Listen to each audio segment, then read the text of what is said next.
Welcome, seekers of truth and wisdom. Today we're going to explore a profound and often misunderstood aspect of the spiritual journey, the solitude of the chosen ones. This is a topic that resonates deeply with many of us who have felt the call to a higher purpose, yet find ourselves walking a path that often feels lonely and isolating. We've all heard the stories of great spiritual leaders, enlightened masters, and visionaries who seem to stand apart from the crowd. But what we don't often hear about is the price they paid for their elevated consciousness, the loneliness, the misunderstanding, and the separation from the mundane world that comes with being a chosen one. You see, being chosen isn't about being better than others. It's about being different, about having a unique perspective and purpose that sets you apart. And this difference, while it can be a source of great power and insight, can also be a heavy burden to bear. Let's start by examining what it means to be a chosen one. In spiritual terms, a chosen one is someone who has been called to a higher purpose, someone who has been given a unique mission or vision to fulfill. This calling can come in many forms: a sudden awakening, a gradual realization, or a lifelong sense of being different from those around you. But here's the thing that many don't realize. Being chosen doesn't mean being handed a golden ticket to happiness and success. In fact, it often means quite the opposite. The path of the chosen one is fraught with challenges, obstacles, and periods of intense loneliness. Why is this? Well, the first reason is simple. When you're operating on a different frequency than those around you, it's hard to find people who truly understand you. Your thoughts, your perceptions, your very way of being in the world is fundamentally different from the majority of people. And this difference can create a chasm between you and others that's hard to bridge. Click subscribe to this channel to get more profound spiritual lesson. Think about it. How many times have you tried to explain a profound spiritual insight to someone, only to be met with blank stares or dismissive comments? How often have you felt the need to hide your true self, your deepest thoughts and feelings, because you knew they wouldn't be understood or accepted? This is the first layer of loneliness that chosen ones experience, the loneliness of being misunderstood. It's a feeling of being an alien in your own world, of speaking a language that no one else seems to comprehend. But there's more to it than that. The loneliness of the chosen one goes deeper than mere misunderstanding. It's rooted in the very nature of the spiritual journey itself.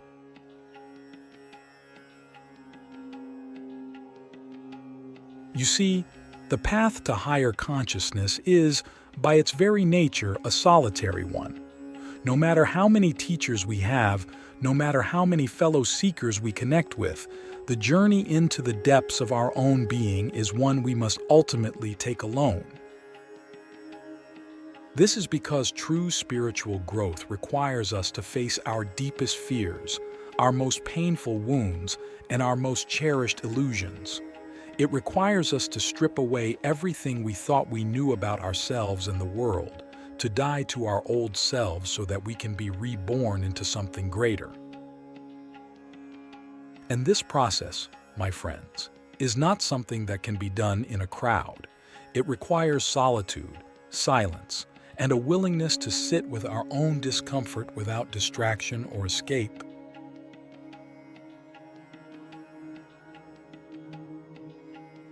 This is why so many great spiritual teachers throughout history have emphasized the importance of solitude and retreat. From Jesus spending 40 days in the desert to Buddha sitting alone under the Bodhi tree, the pattern is clear. Profound spiritual transformation requires periods of intense isolation. But here's the rub. This necessary solitude can be incredibly painful. As humans, we are social creatures. We crave connection, understanding, and belonging. And when we find ourselves on a path that separates us from others, it can feel like we're being torn apart. This is the second layer of loneliness that chosen ones experience, the loneliness of the inner journey. It's loneliness that comes from knowing that no matter how much others may love and support us, there are parts of our journey that we must walk alone. Now you might be wondering, if this path is so lonely and difficult, why would anyone choose it? Why not just live a normal life, blend in with the crowd, and avoid all this pain and isolation? The answer is simple, yet profound, because for the chosen ones, there is no other choice. When you've glimpsed the truth, when you've felt the call of your higher purpose, you can't simply ignore it and go back to sleep. Once your eyes are opened, you can't close them again. Once you've tasted the nectar of higher consciousness, nothing else will satisfy you. This is both the blessing and the curse of being a chosen one. You are driven by a force greater than yourself, pulled towards a destiny that you may not fully understand but cannot ignore. And this brings us to the third layer of loneliness that chosen ones experience, the loneliness of purpose. You see, when you're operating on a higher level of consciousness, when you're driven by a spiritual mission, your priorities and values often become very different from those of the people around you. While others are focused on material success, social status, and worldly pleasures, you find yourself drawn to higher pursuits. The things that once seemed important to you, money, fame, power, begin to lose their luster. Instead, you find yourself consumed by questions of meaning, purpose, and spiritual truth. And this shift in priorities can create a profound sense of alienation. You may find yourself unable to relate to the concerns and pursuits of your friends and family. You may feel like you're living in a different world, even as you walk the same streets and inhabit the same spaces as everyone else. This loneliness of purpose can be particularly challenging because it often means letting go of relationships and situations that no longer serve your higher purpose. You may find yourself drifting away from old friends, leaving jobs that no longer align with your values, or even ending romantic relationships that don't support your spiritual growth. And each of these losses, while necessary for your evolution, can deepen your sense of isolation and separation from the world around you. But here's something that's rarely talked about. This loneliness, this separation, is not just a byproduct of the spiritual journey. It's an essential part of it. You see, the loneliness of the chosen one serves a crucial purpose. It's not just a test of your resolve or a punishment for being different. It's a crucible in which your true self is forged. In the depths of loneliness, stripped of all external validation and support, you are forced to confront yourself in a way that's not possible when you're surrounded by others. You're forced to find your own truth, to stand in your own power, to become self-reliant in the deepest sense of the word. This is why so many spiritual traditions incorporate periods of isolation into their practices. From vision quests to monastic retreats, the wisdom traditions of the world recognize that true spiritual growth often requires a degree of separation from the world. But here's the key. This separation is not meant to be permanent. The loneliness of the chosen one is not an end in itself, but a means to an end. The ultimate goal of the spiritual journey is not to separate ourselves from the world, but to return to it with a higher level of consciousness, with greater wisdom and compassion, with the ability to serve and uplift others in a way that wasn't possible before. This is the paradox of the chosen one's path. We must separate ourselves in order to ultimately connect more deeply. We must go into the darkness of loneliness in order to bring back light for others. And this brings us to a crucial point. The loneliness of the chosen one, while painful, is also a source of great power. In your solitude, you develop strength that can't be gained any other way. You learn to trust your own intuition, to hear the voice of your higher self above the noise of the world. You develop a resilience and inner fortitude that allows you to stand firm in your truth, even when the whole world seems to be against you. Moreover, your periods of isolation allow you to develop a depth of insight and wisdom that's not possible when you're constantly engaged with the external world. In the silence of your solitude, you can hear the whispers of the universe, receive profound downloads of spiritual knowledge, and access levels of consciousness that are closed off to those who are always surrounded by noise and distraction. This is why so many great spiritual teachers and visionaries throughout history have been solitary figures. Their isolation allowed them to access truths and insights that were inaccessible to others, and to bring these truths back to the world in ways that transformed the consciousness of entire cultures. But let's be clear. The path of the chosen one is not for everyone. It's not something to be romanticized or taken lightly. It's a challenging, often painful journey that requires immense courage, dedication, and resilience. If you find yourself on this path, if you feel the call of a higher purpose and the loneliness that comes with it, know that you're not alone. Even in your solitude, you're part of a lineage of seekers and visionaries who have walked this path before you. And know this: your loneliness, your separation, your feeling of being different, these are not flaws or weaknesses. They are the signs that you're on the right path, that you're fulfilling your higher purpose. So embrace your solitude. Use it as a tool for growth, a crucible for transformation.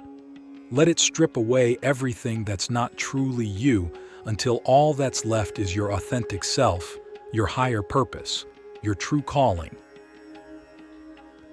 And remember, the loneliness won't last forever. As you progress on your journey, as you step more fully into your power and purpose, you'll begin to attract others who resonate with your frequency. You'll find your tribe, your soul family, not by seeking them out, but by becoming more fully yourself. This is the ultimate reward of the chosen one's path, the ability to connect with others from a place of true authenticity, to form relationships based on shared purpose and spiritual alignment rather than superficial commonalities. So if you're feeling alone on your spiritual journey, take heart. Your loneliness is not a punishment, it's a gift. It's the sign that you're being prepared for something greater, something that will not only transform your life but potentially the lives of many others. Embrace your solitude, lean into your uniqueness. Trust the path that's unfolding before you. For in doing so, you're not just fulfilling your own destiny, you're playing your part in the evolution of human consciousness. And that, my friends, is the true calling of the chosen ones. It's not about being special or superior. It's about being of service, about bringing more light into a world that desperately needs it. So stand tall in your solitude, knowing that you're part of something greater than yourself. Trust the journey, embrace the loneliness, and know that on the other side of it lies a connection and purpose beyond anything you can currently imagine. As we continue our exploration of the chosen one's path, let's delve deeper into the intricate layers of this spiritual journey. We've discussed loneliness, the separation, and the challenges. Now, let's uncover the hidden gifts and profound transformations that occur within this solitary crucible. One of the most powerful aspects of the chosen one's journey is the development of an unshakable inner strength. When you're constantly misunderstood, when you feel like an outsider in your own world, you're forced to find your center within yourself. You can no longer rely on external validation or approval. Instead, you must learn to trust your own inner guidance, your own intuition, your own sense of truth. This process is not easy. It requires you to face your deepest fears and insecurities. It demands that you confront the parts of yourself that you've been hiding from, the shadows that you've been avoiding. But in doing so, you develop a level of self-awareness and self-mastery that's simply not possible any other way. Think about the times in your life when you felt most alone, most misunderstood. How did those experiences shape you? How did they force you to grow? In those moments of isolation, did you not discover strengths within yourself that you never knew you had? This is the hidden gift of the chosen one's loneliness. It forges you into a warrior of the spirit, someone who can stand firm in their truth even when the whole world seems to be against them. It develops in you a resilience that allows you to weather any storm, to face any challenge. But this strength isn't just for your own benefit. As a chosen one, you're being prepared to hold space for others, to be a pillar of strength in times of chaos and uncertainty. Your loneliness is training you to be a beacon of light in the darkness, a source of stability in an unstable world. Another profound transformation that occurs on the chosen one's path is the expansion of consciousness. When you're separated from the noise and distraction of the mundane world, when you're forced to sit with yourself in silence and solitude, you begin to access levels of awareness that were previously hidden from you. In the stillness of your aloneness, you might start to perceive the subtle energies that permeate all of existence. You might begin to see the interconnectedness of all things, the underlying unity beneath the apparent diversity of the world. You might start to receive insights and intuitions that seem to come from a source beyond your individual self. This expansion of consciousness can be both exhilarating and terrifying. It's exhilarating because it opens up whole new realms of possibility, new ways of perceiving and interacting with reality. But it can also be terrifying because it challenges everything you thought you knew about yourself and the world. As your consciousness expands, you might find yourself grappling with questions that most people never even consider. You might find yourself pondering the nature of reality, the purpose of existence, the mysteries of life and death. And in doing so, you might feel even more separated from the people around you who are focused on more mundane concerns. But again, this separation serves a purpose. It allows you to bring back insights and understandings that can potentially transform not just your own life, but the lives of many others. Your expanded consciousness becomes a gift that you can share with the world, a light that can illuminate the path for others. Now, let's talk about another aspect of the chosen one's journey that's rarely discussed: the intense periods of purification and release that often accompany spiritual awakening. As you progress on your path, as your consciousness expands and your vibration rises, you'll likely find that many aspects of your old life no longer resonate with you. Old habits, old beliefs, old relationships, things that once seemed essential to your identity might suddenly feel foreign or uncomfortable. This process of releasing the old to make way for the new can be incredibly painful. It can feel like you're losing parts of yourself, like you're dying to your old identity. And in a sense, you are. The spiritual journey is a constant process of death and rebirth, of letting go of who you thought you were to become who you truly are. This process of purification and release can intensify your feelings of loneliness and separation. As you let go of old connections and ways of being, you might find yourself in a sort of limbo, no longer fitting into your old life, but not yet fully embodying your new self. But understand this period of transition, this in-between state, is where the real magic happens. It's in this space of not knowing, of being stripped bare of your old identity, that you have the opportunity to redefine yourself on your own terms. In this space, you're no longer bound by societal expectations or conditioned beliefs. You're free to explore the depths of your being, to discover aspects of yourself that you never knew existed. You're free to reimagine your life, your purpose, your very existence. This freedom can be daunting. When all the old structures and beliefs fall away, you might feel lost, adrift in an ocean of infinite possibility. But this is precisely where your inner strength, developed through your periods of loneliness, comes into play. It becomes your anchor, your compass in the uncharted waters of your own becoming.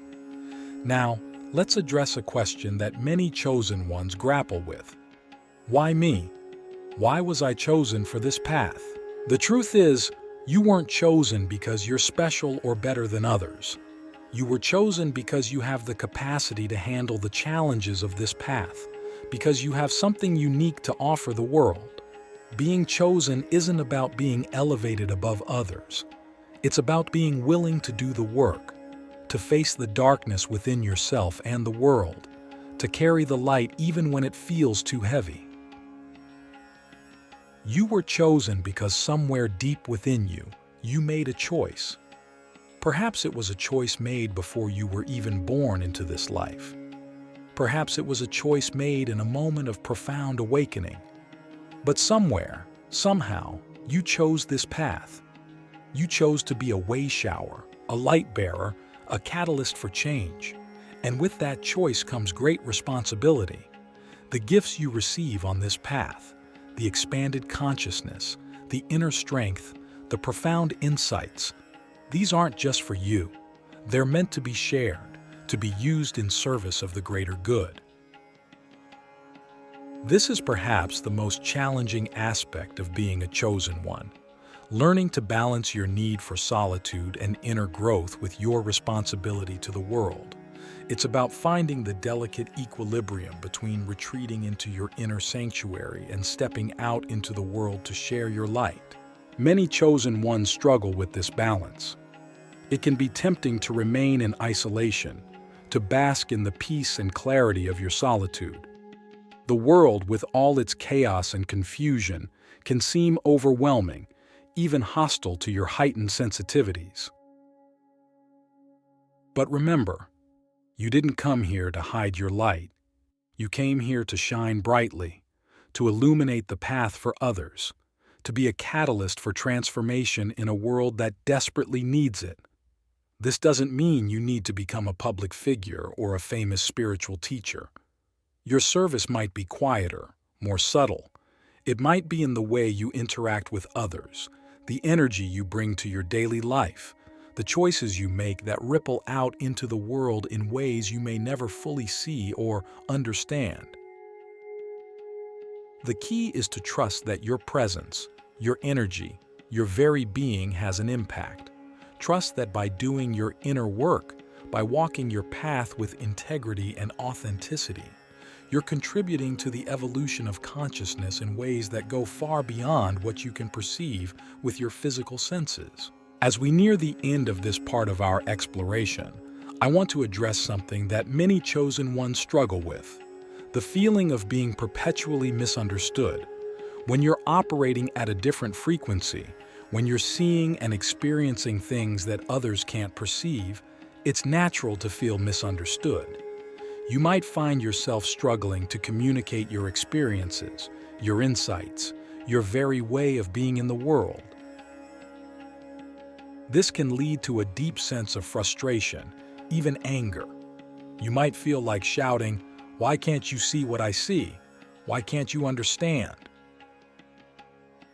But here's a profound truth that all chosen ones must eventually come to terms with. It's not your job to make others understand you. It's your job to understand yourself, to be true to your path, to embody your truth so fully that it radiates from your very being. When you do this, when you fully embrace your uniqueness and walk your path with unwavering authenticity, something magical happens. You begin to attract others who resonate with your frequency. You begin to find your tribe, your soul family. These connections, when they come, are profound. They're based not on superficial commonalities or social conventions, but on a deep recognition of shared purpose and spiritual alignment. These are the connections that nourish your soul, that support your growth, that remind you why you chose this path in the first place. So if you're feeling alone, if you're feeling misunderstood, take heart. Your tribe is out there. Your soul family is seeking you just as you're seeking them. Trust in the divine timing of these connections. Trust that as you continue to walk your path, as you continue to do your inner work and shine your light, you will attract exactly the right people and experiences into your life. And in the meantime, embrace your solitude. Use it as a tool for growth, a crucible for transformation. Let it strip away everything that's not truly you until all that's left is your authentic self, your higher purpose, your true calling. For in the end, this is what the chosen one's path is all about. It's about becoming who you truly are, about fulfilling your unique purpose, about playing your part in the grand symphony of existence. Your loneliness, your separation, your feeling of being different, these are not obstacles to be overcome. They are the very things that are shaping you into the person you're meant to become. They are the fires that are forging you into a beacon of light in a world that desperately needs illumination. So stand tall in your uniqueness, embrace your solitude, trust your path, for in doing so, you're not just fulfilling your own destiny, you're playing your part in the evolution of human consciousness. And that, my friends, is the true calling of the chosen ones.